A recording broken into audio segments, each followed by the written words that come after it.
नमस्कार मेरे प्यारे मित्रों, मैं Rajkumar Yadav R K. Online academy के यूट्यूब चैनल पर आप सभी लोगों का स्वागत करता हूं और यह आशा करता हूं कि आप लोग बहुत अच्छे होंगे और बढ़िया से मेहनत से तैयारी कर रहे हैं। आप लोगों के आग्रह पर आप लोगों ने कहा सर हम लोगों को थोड़ा यूट्यूब पर कॉन्स्टिट्यूशन पढ़ा दीजिए और ज्योग्राफी का क्लास दे दीजिए। तो अब मैं आप लोगों को ऑनलाइन प्लेटफॉर्म पर दोनों क्लासेस उपलब्ध कराता हूं, ज्योग्राफी का भी और कॉन्स्टिट्यूशन का भी। तो आज से आप लोगों का संविधान का और भूगोल का दोनों क्लास आज से आपको मिलना शुरू हो जाएगा और पूरी क्लासेस कोशिश करूंगा कि आप लोगों को ऑनलाइन माध्यम से पूरा का पूरा दे दूं। काफ़ी दिनों से वीडियो नहीं बना रहे थे, उसका रीज़न था थोड़ा सा, उस वजह से नहीं बनाए। तो अब आज से आप लोगों का शुरू है और एक अच्छी बेहतर क्लास आप लोगों को देने का प्रयास करेंगे, बहुत बेहतर क्लास। और आप लोग पढ़ेंगे तो अच्छी तरीके से आप लोगों को ये ज़रूर समझ में आएगा कि हाँ वास्तव में संविधान कंपटीशन के लेवल पर क्या है। और संविधान एक ऐसा सब्जेक्ट है, सबसे पहली बात तो संविधान एक ऐसा विषय है, यदि आप संविधान पढ़ते हैं तो जहाँ आप कंपटीशन के दौर में तो रहेंगे ही रहेंगे, कंपटीशन में तो प्रश्न इसके आते ही आते हैं, साथ ही साथ संविधान से आपके जीवन में भी इसका बहुत बड़ा प्रभाव पड़ता है।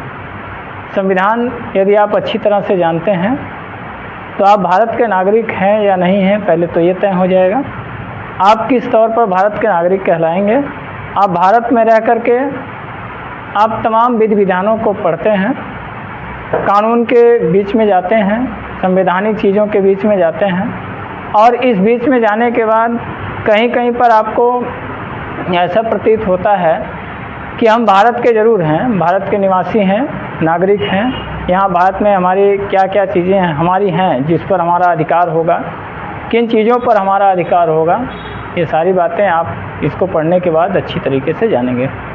तो हम लोग संविधान से ये ज़रूर सीखें। देखिए, अगर आप अपने जीवन को जीना चाहते हैं, वास्तव में जीना चाहते हैं, तो आपको संविधान की जानकारी होना बहुत आवश्यक होगा।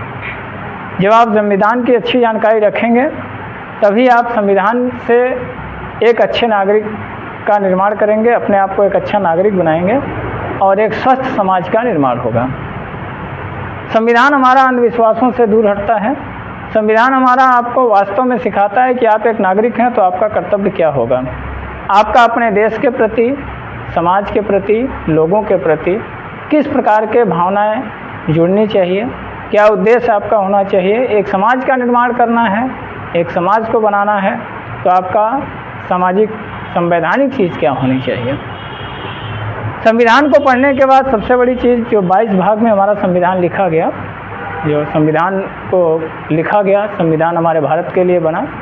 देश के आज़ाद होने के बाद जब हमारा भारत में संविधान लागू होता है तो ये कहा गया उस समय कि जब कोई भी नागरिक होगा, चाहे वह प्रधानमंत्री हों, राष्ट्रपति हों, राज्यपाल हों, मुख्यमंत्री हों, सांसद हों, विधायक हों या इसके साथ कोई आधिकारिक पद पर हों, डिस्ट्रिक्ट मजिस्ट्रेट हों, DIG हों या सामान्य रूप से एक पुलिस हो या एक होमगार्ड हो या आप कुछ भी ना होकर के केवल भारत के एक सामान्य रूप से नागरिक हों, जैसे एक आम व्यक्ति है, हम आम व्यक्ति की बात करते हैं, सभी लोग हों।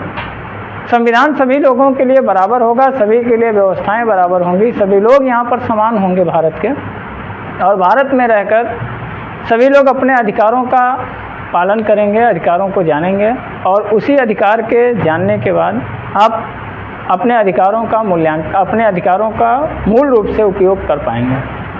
संविधान में 22 भागों में अलग अलग प्रकार की बातें कही गई हैं। जैसे भाग 1 में कहा गया संघ एवं उसके राज्य क्षेत्र।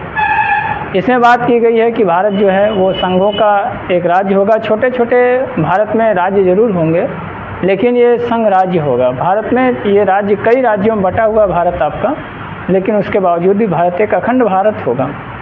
यहाँ पर भारत अर्थात इंडिया, अनुच्छेद 1 में कहा गया भारत अर्थात इंडिया राज्यों का संघ होगा। भाग 2 में आपके नागरिकता की बात की गई है। आप भारत के नागरिक हैं। कब कब आपकी नागरिकता आपके रूप में आएगी, कब आप नागरिक के रूप में आप विदेशों में जाना चाहते हैं तो आप विदेश में जाइए, भारत में रहना चाहते हैं तो भारत में रहिए। कब आपकी नागरिकता मान्य होगी, कब अमान्य होगी, इसकी बात यहाँ पर पूरी तरह से की गई है। इसी तरह से भाग 3 में आपके मौलिक अधिकार की बात की गई है। भाग 4 में आपका DPSP की बात की गई। भाग 5 में आपके संघ की बात की गई। इसी रूप में ऐसे धीरे धीरे जो है वो सारी बातें की गई है। 4A में मौलिक कर्तव्य की बात की गई है। तो आपका जो संविधान है ये 22 भाग यदि आप पूरी तरह से पढ़ते हैं तो केवल एक भारत का केवल एक ये आपका कंप्लीशन का ही सब्जेक्ट नहीं है। मूल रूप से मैं ये कहूँगा कि अगर आप संविधान को पूरी तरह से जानेंगे तो आप अपने अधिकार को जान पाएंगे और अच्छी तरह से पढ़ पाएंगे। आप भी वे सारी चीज़ें कर पाएंगे जो एक कानून का रखवाला करता है, कानून में रहकर करता है। एक अधिकारी के पास जो अधिकार होते हैं वो अधिकार आपके पास भी, संविधान ने हर अधिकार आपको दे रखा है। हम अपने अधिकारों को ना जानने के कारण तमाम प्रकार से हम धोखा खाते हैं। एक ग्राम प्रधान हमसे कुछ भी बता के चला जाता है, हम आम नागरिक होकर उसको सुन लेते हैं। एक मुख्यमंत्री कुछ भी बोल के चला जाता है, हम उसको आम रूप से सुन लेते हैं। एक प्रधानमंत्री कुछ भी बोलता है, हम आम रूप से सुन लेते हैं। एक अधिकारी हमारे सामने कुछ भी बोलता है, आम रूप से सुन लेते हैं। परंतु जब हमको अपने बारे में पता होगा, अपने देश के बारे में पता होगा, अपने संविधान के बारे में पता होगा, तो हम संविधान से उन सारी चीज़ों को जान पाएंगे और हम अपने अधिकारों को जान पाएंगे कि हम देश में रहकर कौन कौन से अधिकारों को अपना सकते हैं। हमारे पास क्या वे कौन कौन सी क्षमताएं हैं जिसको हम अपने देश के प्रति समर्पित कर सकते हैं। एक नेता जो एक बार वोट जीत करके चला जाता है, एक बार आते हैं, हमारे सामने आते हैं, फिर 5 साल हम उनको खोजते हैं। अगर आपको अपने अधिकार पता हो तो आपको उनको खोजने की ज़रूरत नहीं है, वो खुद आपको ढूंढना शुरू कर दें। क्यों?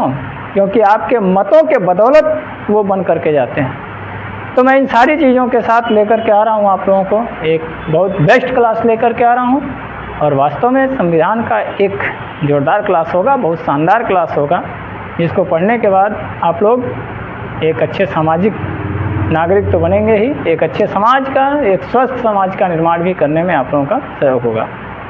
तो आज मैं इसकी शुरुआत करता हूँ। अगले दिन से आपका कंटिन्यू क्लास चलेगा। Thank you.